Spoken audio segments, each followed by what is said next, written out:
Social media पर सामने आए कई वीडियो क्षण त्रासदी की गवाही दे रहे हैं। एक वीडियो में एक पीड़ित की टूटी हुई आवाज सुनाई देती है।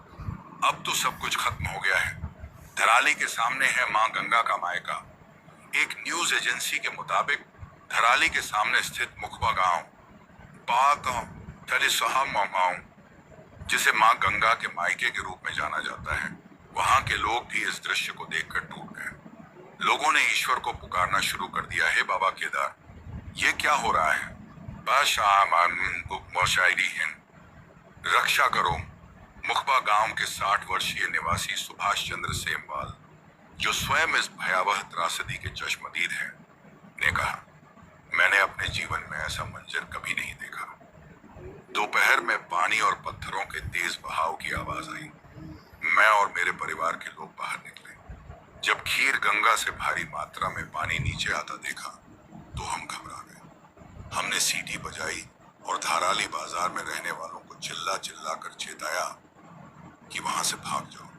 सुभाष की आंखों में आंसू थे। उन्होंने बताया कि उनकी आवाज सुनकर कई लोग होटल से बाहर निकले, लेकिन तब तक तेज रफ्तार बाढ़ उन्हें अपनी चपेट में ले चुकी थी। डरावनी यादें ताजा हो गई। इस त्रासदी ने एक बार फिर लोगों को 2013 की केदारनाथ आपदा और 2021 की ऋषिगंगा त्रासदी की डरावनी यादें दिला दी।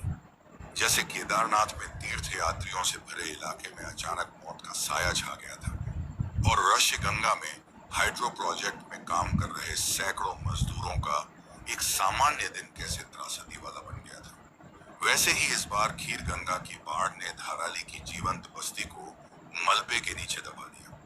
इस तबाही में अब तक कई लोगों के फंसे होने की संभावना है। वहीं अब तक 4 लोगों की मौत की पुष्टि हो चुकी है। धराली गंगोत्री यात्रा मार्ग पर एक प्रमुख पड़ाव है। यहाँ बड़ी संख्या में होटल, रेस्टोरेंट और होम स्टे बने हुए हैं। सेना और एसडीआरएफ की तत्परता। आपदा की सूचना मिलते ही सबसे पहले सेना घटनास्थल पर पहुंची।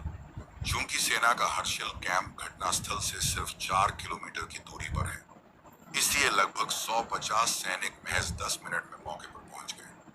उन्होंने तुरंत राहत और बचाव कार्य शुरू किया और कई लोगों को सुरक्षित बाहर निकाल दिया। सेना के जवानों ने कई जगह रस्सियों की मदद से फंसे हुए लोगों को बाहर निकाला। सेना द्वारा साझा किए गए एक वीडियो में चारों ओर फैला मलबा देखा जा सकता है, जो अब भी धीरे धीरे बह रहा है।